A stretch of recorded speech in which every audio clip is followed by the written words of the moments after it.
जय हिंद, वंदे मातरम। दोस्तों, स्वागत है आपका आपके अपने इस यूट्यूब चैनल पर। आज के इस वीडियो में हरियाणा पुलिस कांस्टेबल 2021 की परीक्षा के लिए सामान्य ज्ञान, सामान्य विज्ञान, सामान्य हिंदी के टॉप 60 क्वेश्चन इस वीडियो में डिस्कस करेंगे। यदि आपने इन 60 में से 50 क्वेश्चन के आंसर सही दिए तो आप समझ लेना कि आपकी तैयारी बहुत ही अच्छी है।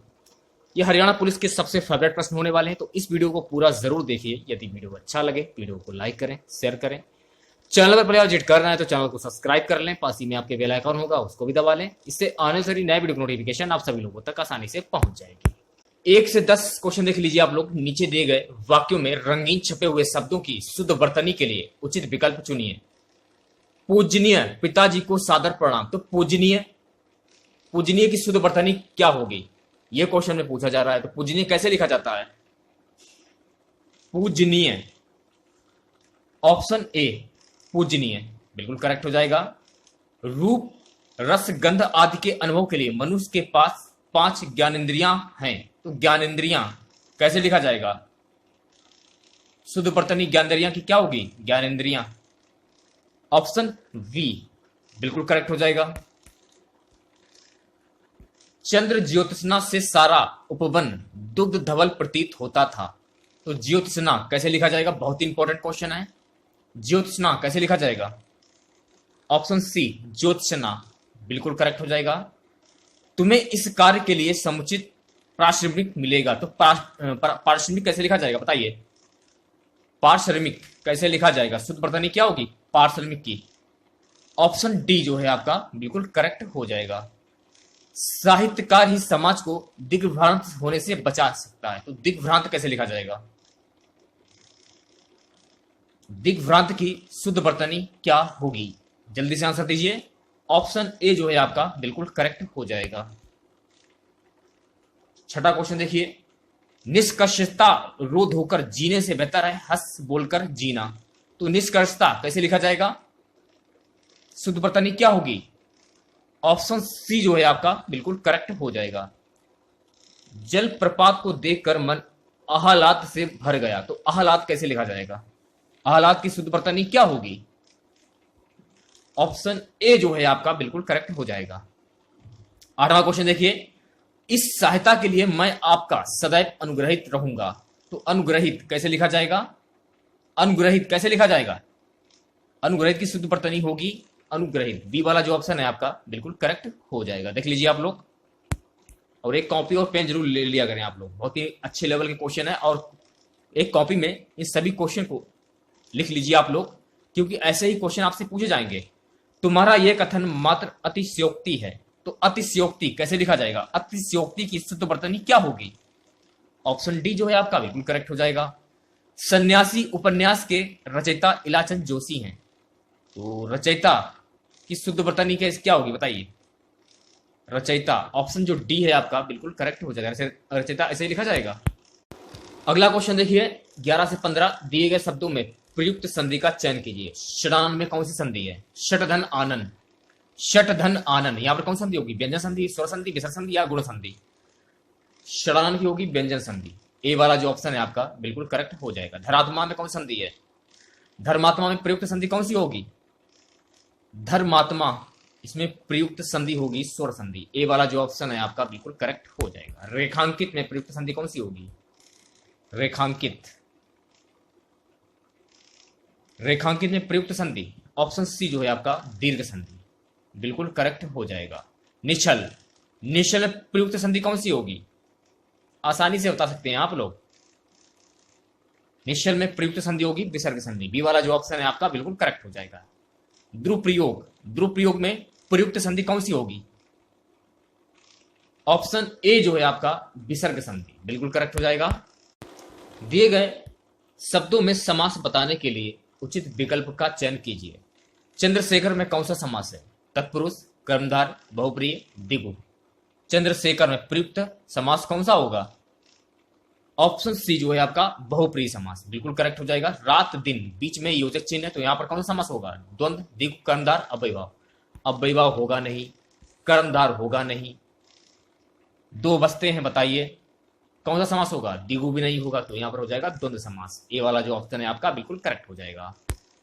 बहन भाई, यहां पर भी बहुप्रिय समास होगा नहीं, तत्पुरुष समास होगा नहीं, बचते हैं दो। बताइए यहां पर कौन सा समास होगा? द्विगु भी नहीं होगा, तो यहां पर हो जाएगा ऑप्शन सी द्वंद्व समास। दसमुख, यहां पर कौन सा समास होगा? तत्पुरुष होगा नहीं, द्वंद्व होगा नहीं, कर्मधार होगा नहीं, बचता है बहुप्रिय, तो यहां पर बहुप्रिय समास हो जाएगा। 10 आनंद हैं जिनके, यानी कि रावण। यथाशक्ति, यथाशक्ति में कौन सा समास है? द्विगु होगा नहीं आपका, तत्पुरुष होगा नहीं, कर्मधार होगा नहीं, बचता है आपका अव्ययी भाव। डी वाला जो ऑप्शन है आपका बिल्कुल करेक्ट हो जाएगा। यहां से आपके सामाजिक अध्ययन के क्वेश्चन स्टार्ट हो जाते हैं। क्वेश्चन है कि दक्षिण पूर्व एशिया में ग्रीष्मकालीन मानसून के दौरान क्या होता है? क्वेश्चन देख लीजिए आप लोग और ऑप्शन भी देख लीजिए आप लोग, ठीक है। 21 मार्च के बाद सूर्य के उत्तरायण होने के कारण आईटीसी जेट का मौसमी स्थानांतरण होता है। इस समय एशिया, विशेषतः दक्षिण एवं दक्षिण पूर्व एशिया में दबाव में परिवर्तन के कारण वायु की दिशा हिंद महासागर से उपरोक्त क्षेत्र की ओर हो जाती है, जिससे ग्रीष्म काल में हल्की वर्षा होती है। तो इस क्वेश्चन का सी वाला जो ऑप्शन है आपका बिल्कुल करेक्ट हो जाएगा। अगला क्वेश्चन देखिए, पृथ्वी पर अधिकतर निरंतर पर्माफ्रॉस्ट पाए जाते हैं। भूविज्ञान में पर्माफ्रॉस्ट स्थायी तुषार ऐसी धरती को कहते हैं जिसमें मिट्टी लगातार कम से कम 2 वर्षों तक पानी जमने के तापमान से कम तापमान पर हो रही हो। इस प्रकार की भूमि में मौजूद जल अक्सर मिट्टी के साथ मिलकर उसे इतनी शक्ति से जमा देता है कि मिट्टी सीमेंट या पत्थर जैसी कठोर हो जाती है।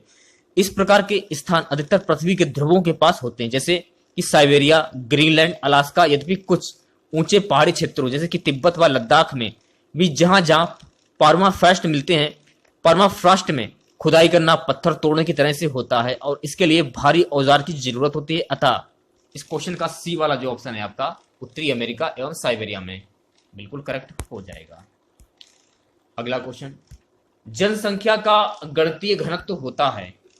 जनसंख्या घनत्व का तात्पर्य जनसंख्या एवं धरातल के अनुपात से है।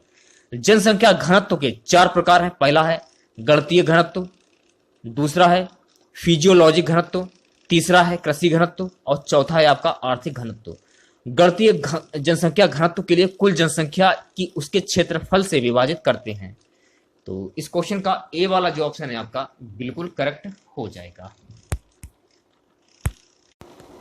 अगले क्वेश्चन की बात करते हैं। दिसंबर 1929 में कांग्रेस के लाहौर अधिवेशन ने जोर दिया।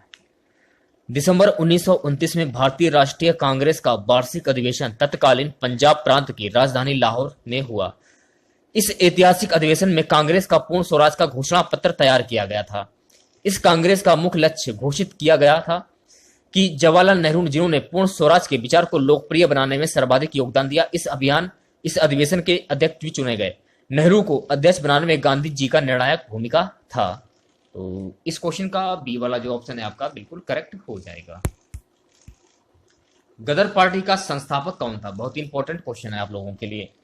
गदर पार्टी की स्थापना भारत को अंग्रेजों से स्वतंत्रता दिलाने हेतु की गई थी। इस पार्टी को अमेरिका और कनाडा के भारतीयों ने 25 जून 1913 में बनाया था। इस पार्टी के द्वारा हिंदुस्तान गदर नाम का पत्र भी निकलता था, जो उर्दू और पंजाबी में छपता था। गदर आंदोलन गदर दल द्वारा चलाया गया, जिसका गठन 1 नवंबर 1913 को संयुक्त राज्य अमेरिका के सैन फ्रांसिस्को में लाला हरदयाल द्वारा किया गया था। रामचंद्र, बराकतुल्ला तथा कुछ अन्य क्रांतिकारियों ने भी इसमें सहयोग किया था। सैन फ्रांसिस्को में गदर दल का मुख्यालय तथा अमेरिका के कई शहरों में इसकी शाखाएं भी खोली गई थी। तो बी वाला जो ऑप्शन है आपका बिल्कुल करेक्ट हो जाएगा। अगला क्वेश्चन, जवाहरलाल नेहरू भारतीय राष्ट्रीय कांग्रेस के पहली बार अध्यक्ष कब बने थे? जवाहरलाल नेहरू 14 नवंबर 1989 27 में 1964 भारत के प्रथम प्रधानमंत्री थे और स्वतंत्रता के पूर्व पश्चात को भारतीय राजनीतिक में केंद्रीय व्यक्तित्व थे। महात्मा गांधी के संरक्षण भी थे। वे भारतीय स्वतंत्रता आंदोलन के सर्वोच्च नेता के रूप में उभरे। 1947 में भारत के स्वतंत्र राष्ट्र बनने से लेकर 1964 तक अपने निधन तक वे भारत के प्रधानमंत्री रहे। जवाहरलाल नेहरू भारतीय राष्ट्रीय कांग्रेस की अध्यक्ष पहली बार 1929 के लाहौर अधिवेशन में बनाए गए। जिसमें उन्होंने कांग्रेस के पूर्ण स्वराज के लक्ष्य की घोषणा की। ए वाला जो ऑप्शन है आपका बिल्कुल करेक्ट हो जाएगा। अगला क्वेश्चन, निम्नलिखित में से कौन सा भारत का दक्षिणतम बिंदु है? भारत का दक्षिणतम बिंदु इंदिरा पॉइंट है। यह भारत के निकोबार द्वीप समूह के बड़े निकोबार द्वीप पर स्थित एक गांव है। यहां एक प्रकाश स्तंभ स्थित है। प्रशासनिक रूप से यह लक्ष्मी नगर पंचायत के अधीन है। देश का चतुर्दिक अंतिम सीमा बिंदु निम्नलिखित है: दक्षिणी बिंदु और उत्तरम बिंदु, पश्चिमोत्तर बिंदु, पूर्वोत्तर बिंदु। तो इस क्वेश्चन का ए वाला जो ऑप्शन है आपका इंदिरा बिंदु बिल्कुल करेक्ट हो जाएगा। बढ़ते हैं अगले क्वेश्चन की ओर। क्वेश्चन हमारा है, निम्न में से कौन सा भू संतुलन का उदाहरण है? आपको ध्यान में रखना है, मिसिसिपी मुहाने का संकुचन भू संतुलन का प्रमुख उदाहरण है। इस सिद्धांत के अनुसार विशाल भू रचना जैसे कि ऊंची ऊंची पर्वतमालाएं, पठार मैदान आदि संतुलन की अवस्था में रहते हैं। सी वाला जो ऑप्शन है आपका बिल्कुल करेक्ट हो जाएगा। अगले क्वेश्चन की बात करते हैं, निम्न में से कौन सा ज्वालामुखी सतही प्लेट के मध्य में घटित होता है? किलिमंजारो पर्वत अफ्रीका का सबसे ऊंचा पर्वत है और 7 शिखरों में चौथा सबसे ऊंचा है। यह दुनिया का सबसे लंबा मुक्त पहाड़ है जिसका शिखर 5895 मीटर है। किलिमंजारो एक विशाल स्ट्रेटो ज्वालामुखी है जो करीब 1 मिलियन साल पहले गठित होना शुरू हुआ था, जब लावा रिफ्ट घाटी से बहना शुरू हुआ था। अतः स्पष्ट है कि माउंट किलिमंजारो ज्वालामुखी सतही प्लेट के मध्य में घटित होते हैं। तो इस क्वेश्चन का डी वाला जो ऑप्शन है आपका बिल्कुल करेक्ट हो जाएगा। अगले क्वेश्चन की बात करते हैं। क्वेश्चन हमारा है, जीरोफाइट वनस्पति अधिकतर पाई जाती हैं। सूक्ष्म परिस्थितियों में उगने वाले पादपों को मरुविद पादप कहते हैं। जीरोफाइट शब्द 2 ग्रीक शब्दों से मिलकर बना है। इसका अर्थ है सूक्ष्म तथा अर्थ है इसका आवास। जीवन चक्र की अवधि, आकार एवं कार्य की अनुकूलन के आधार पर जीरोफाइट को 3 श्रेणियों में विभाजित किया गया है। पहला है अल्पकालिक पादप, दूसरा है गूदेदार या मासल पादप और तीसरा है अमासल पादप। इस प्रकार की वनस्पति रेगिस्तान शुष्क क्षेत्रों में बहुत ही कम मात्रा में पाई जाती है। यहां बिरल पादप वहां ऑक्सीजन के स्रोत होते हैं। शुष्क मरुस्थलीय क्षेत्रों में पाए जाने वाले अल्पकालिक पादप वहां के मानव या जंतुओं के जीवन आधार पर हैं। तो इस क्वेश्चन का सी वाला जो ऑप्शन है आपका बिल्कुल करेक्ट हो जाएगा। अगला क्वेश्चन देखिए, 2011 की जनगणना के अनुसार किस राज्य की जनसंख्या सर्वाधिक है?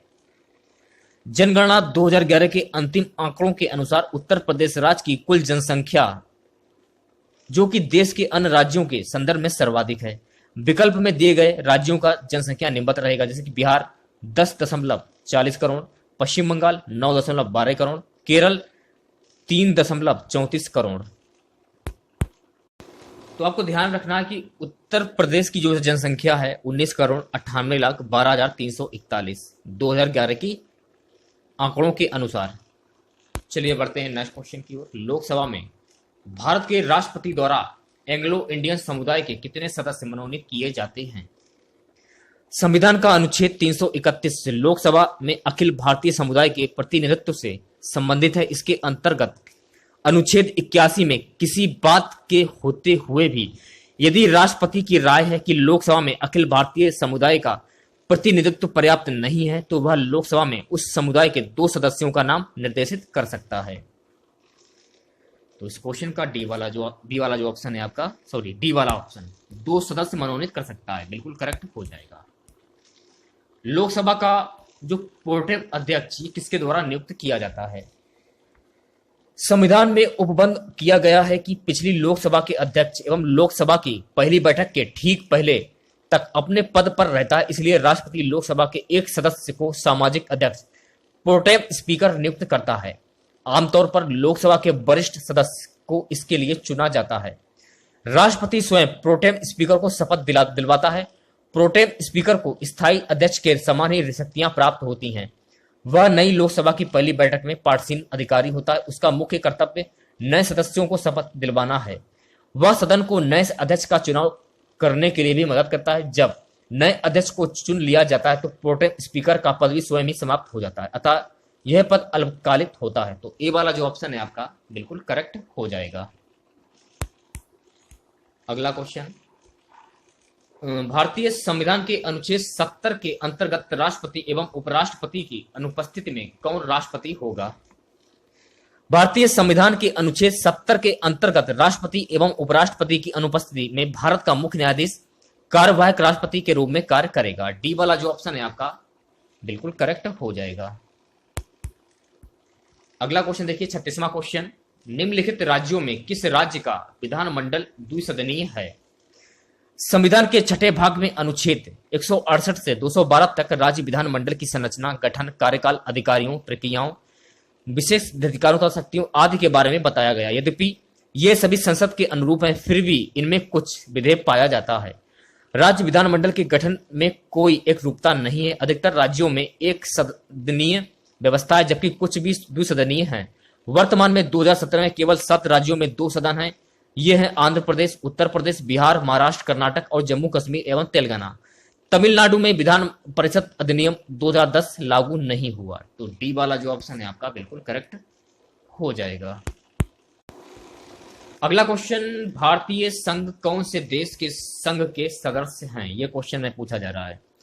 संविधान में कहीं भी संघ शब्द का प्रयोग नहीं किया गया है। इसके स्थान पर संविधान का अनुच्छेद 1 भारत को राज्यों के संघ के रूप में परिभाषित करता है। Doctor VR. अम्बेडकर के अनुसार राज्यों के संघ 2 बातें उभरकर सामने आती हैं। पहला है, अमेरिका संघ के विपरीत भारतीय संघ राज्यों के बीच सहमति का प्रतिफल नहीं है। दूसरा है, राज्यों को यह अधिकार नहीं है कि वे स्वयं को संघ से पृथक कर सके। भारत राज्यों का संघ है क्योंकि वह अविभाज्य है। भारत की संघीय व्यवस्था कनाडाई मॉडल पर आधारित है। यह एक अत्यंत सशक्त केंद्र होने के नाते कनाडाई मॉडल अमेरिकी मॉडल की समर्था भिन्न है। इस क्वेश्चन का डी वाला जो ऑप्शन है आपका बिल्कुल करेक्ट हो जाएगा। अगला क्वेश्चन, भारत के सर्वोच्च न्यायालय की आधिकारिक भाषा है। संविधान में न्यायपालिका एवं विधायिका की भाषा के संबंध में उपबंध किए गए हैं। पहला है, जब तक संसद अन्यथा यह व्यवस्था ना दे, निम्नलिखित कार्य केवल अंग्रेजी भाषा में होंगे। आ है, उच्चतम न्यायालय व प्रत्येक उच्च न्यायालय की कार्यवाही। बा है, केंद्र एवं राज्य स्तर पर सभी विधेयक, अधिनियम, अध्यादेश, आदेश, नियमों व उपनियमों के प्रारंभिक पाठ। हालांकि संसद ने उच्चतम न्यायालय में हिंदी के प्रयोग के लिए ऐसी कोई व्यवस्था नहीं की है, अतः उच्चतम न्यायालय केवल उन्हीं याचिकाओं को सुनता जो केवल अंग्रेजी में हो। तो इस क्वेश्चन का सी वाला जो ऑप्शन है आपका बिल्कुल करेक्ट हो जाएगा। अगला क्वेश्चन देखिए, भारत में राजनीतिक दलों को मान्यता दी गई।